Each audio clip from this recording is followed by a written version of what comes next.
Hi, welcome back to Ranju's cafe. ഇന്ന് നമ്മൾ north Indian ഡിഷാണ് ചെയ്യാൻ പോകുന്നത്. ഓക്ര ഫ്രൈ അല്ലെങ്കിൽ ലേഡീസ് ഫിംഗർ ഫ്രൈ, ലെബിൻഡി ഫ്രൈ. അപ്പോൾ എങ്ങനെയാണ് ചെയ്യേണ്ടത് നോക്കാം. ചപ്പാത്തിക്കൊക്കെ നല്ലൊരു സൈഡ് ഡിഷാണ്. ഇതിനായിട്ട് ഞാൻ 300 ഗ്രാം വെണ്ടയ്ക്ക എടുത്ത്, മീഡിയം സൈസ് വെണ്ടയ്ക്കയാണ്, അധികം നീളമുള്ള വെണ്ടയ്ക്കയല്ല. നല്ല വാഷ് ചെയ്തിട്ട് എടുക്കുക.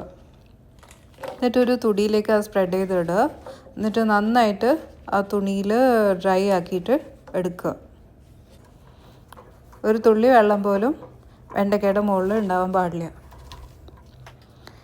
ഇത് നമ്മൾ കട്ട് ചെയ്തെടുക്കും.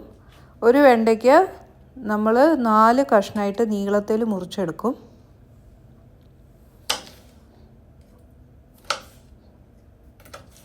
ഇങ്ങനെ ഓരോ വെണ്ടയ്ക്കയും 4 കഷ്ണമാക്കിയിട്ട് നീളത്തിൽ മുറിച്ചെടുക്കുക.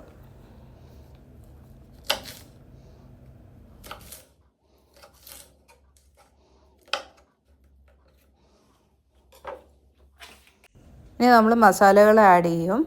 ആദ്യം 2 teaspoon Kashmiri chilli powder add ചെയ്യും.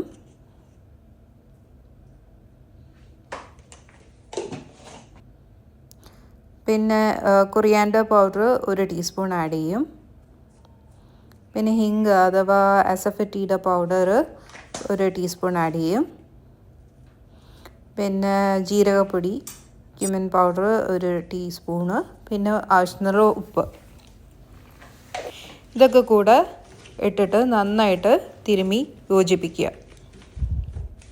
അതിൽ നിന്ന് വെള്ളം ഇറങ്ങുന്ന വരെ നന്നായിട്ട് മിക്സ് ചെയ്യുക. അത് കഴിഞ്ഞിട്ട് 1 ടേബിൾ സ്പൂൺ റൈസ് പൗഡർ, സാധാരണ അരിപ്പൊടി, പിന്നെ കടലപ്പൊടി, ബേസൻ പൗഡർ 1 ടേബിൾ സ്പൂൺ ചേർക്കുക. എന്നിട്ട് സ്പൂൺ കൊണ്ട് നന്നായിട്ട് മിക്സ് ചെയ്ത് അത് യോജിപ്പിക്കുക.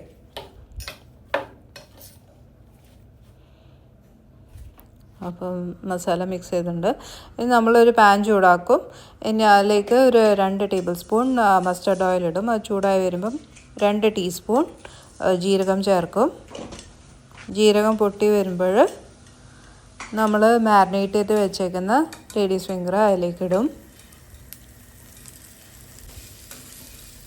ഒന്ന് സോട്ട് ചെയ്യുക, ഒന്ന് ഇതാവുന്നവരെ, എണ്ണമയം ആവുന്നവരെ. എന്നിട്ട് കുറച്ചും കൂടെ എണ്ണ ഒഴിക്കുക.